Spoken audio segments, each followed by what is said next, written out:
This time we will also commit this promise, and the people of Israel will live. Okay, that was Prime Minister Benjamin Netanyahu there, and I think there are three pieces of big news that he just mentioned. He will be calling for a national unity government, so that means he will not be as tied to the far right, at least not for the foreseeable future. He also has said that he has been in constant contact with President Biden. He thanked the U.S. for its support. That's a pretty big deal. And interestingly, there's this Egyptian report that an Egyptian leader told Benjamin Netanyahu that something big was being planned in Gaza. And the report was that Benjamin Netanyahu said, I've got too much on my hands with the West Bank, and kind of ignored it. He made a point right there to call that fake news.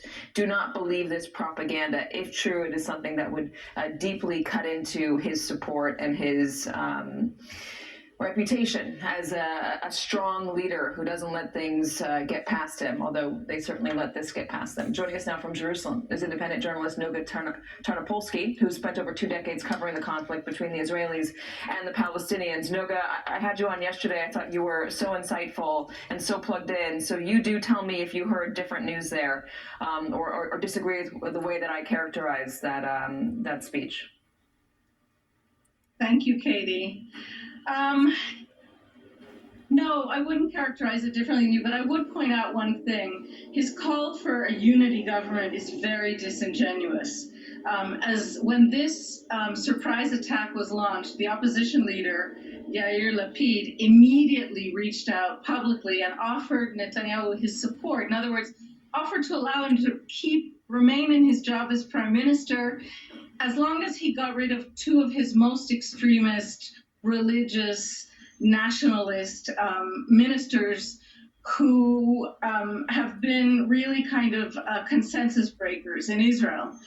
And what we understand here is that Netanyahu is refusing to change the composition of his government at all. And what he did tonight was to call on the opposition to join him, and said unconditionally, which means he's not letting go of any of his current coalition. He just wants more support. And that really complicates, that call. Tell me why this makes the effort more complicated. What does this do to the unity in Israel right now, the support for going after Hamas? I think that Israelis are unifying right now among themselves. I don't think that there's any lack of consensus about going after Hamas, but Netanyahu has become a figure who's torn Israel apart. And for the last 10 months, there have been millions of Israelis on the streets protesting against him because he's trying to basically transform Israel's form of government into an authoritarian state. And it's important to note, by the way, that in these 3 days of war, at no point has he said, I am suspending my judicial reform. This judicial reform, among other things, would assist him with the trial he's currently on. He's on trial for corruption. So what we see is a prime minister who wants support of his opposition, but really isn't willing to give them an inch. He's still trying to save his own skin, and he needs these extremists in government to do that. So it's very, very, very tricky. I didn't hear him mention directly any of the hostages or mention what they might do to get the hostages. What's the word that you're hearing? You noticed something really important there. Israel is not releasing the number of the dead or the number of the hostages in any fashion, not in a coherent fashion. And it's a strange experience for Israelis who have a lot of experience with terror attacks and have a lot of experience with the government really quickly coming together and saying, this is the number of dead, these are the hospital lines. There's sort of a protocol here for these things. One interpretation is that the Israeli government is simply in chaos and incapable of functioning even at that basic level right now. My concern is that the numbers are so terrible. We're basically at 1,000 dead now in a country of 10 million people. That's the equivalent of 33,000 Americans dead.